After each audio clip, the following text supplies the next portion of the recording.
జూబ్లీహిల్స్ ఉప ఎన్నిక ప్రచారం ఊపందుకుంటోంది. ప్రధాన పార్టీల అభ్యర్థులు తమ నామినేషన్ పత్రాలు సమర్పించి బస్తీల బాట పడుతున్నారు. గల్లీ గల్లీ తిరుగుతూ మాకే ఓటు వేయాల్సిందిగా అభ్యర్థిస్తున్నారు. అభివృద్ధిని అధికార పార్టీ నమ్ముకుంటే సానుభూతిపై బీఆర్ఎస్ ఆశలు పెట్టుకుంది. ఈసారి ఓటర్లు తమ వైపే ఉంటారనే విశ్వాసంలో కమలనాథులు ఉన్నారు.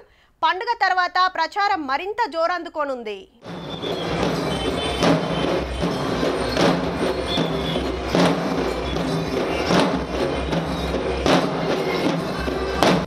ఎక్కడిది యూసుఫ్గూడ నుండి షేక్పేట ఎలక్షన్ ఆఫీస్ దాకా తువ్వ పొడుగుతో ధూమ్ ధామ్ నడిచింది. కాంగ్రెస్ క్యాండిడేట్ నవీన్ యాదవ్ సార్ జోరుగా తీసిండు ర్యాలీ. రథం మీద మంత్రి వివేక్ వెంకటస్వామి సారు ముఖ్యమైన లీడర్లు ఉంటే ముంగట కళాకారుల ఆటపాటలు బతుకమ్మలు బోనాలతోటి ఎదుర్కొన్నారు అమ్మలక్కలు.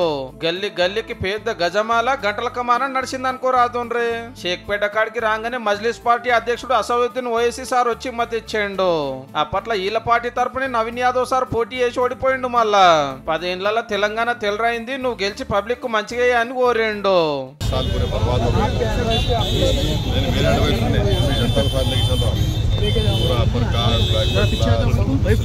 మంత్రులు వివేక్ పొన్నం సాలరు, మేయర్ విజయలక్ష్మి మేడం తోడుండగా నామినేషన్ కాగితాలు సమర్పించిండు. కాంగ్రెస్ పార్టీ చేస్తున్నటువంటి అభివృద్ధి కార్యక్రమాలు కావచ్చు, సంక్షేమ పథకాలు కావచ్చు, కాంగ్రెస్ పార్టీని అత్యధిక మెజార్టీతో జూబ్లీహిల్స్ కాన్స్టిట్యుయెన్సీలో బై ఎలక్షన్ లో గెలిపించబోతున్నారు. జూబ్లీహిల్స్ అభివృద్ధిని ఆకాంక్షించే ప్రతి ఓటరు నవీన్ యాదవ్ చేతి గుర్తును బలపరచాల్సిందిగా కోరుతా ఉన్నాం. ఇక బీఆర్ఎస్ పార్టీ తరఫున సునీత మేడం మొన్ననే నామినేషన్ వేసింది. ప్రచారంలో తిరుగుతూనే ఉన్నారు గులాబీ లీడర్లు. మన మల్లన్నం చూడు, రే కూరగాయలు చేపలు జోకుడు, పండ్లు బేరం చేసుడు, పోరలు ఎత్తుకో నాడిచ్చుడు, పారవట్టి మట్టి ఎత్తుడు, మస్తు చెమట తీస్తున్నాడు. పో ఇడ్లీ వడ పూరి దోశ 5 రూపాయలకి ఇడ్లీ వడ దోశ.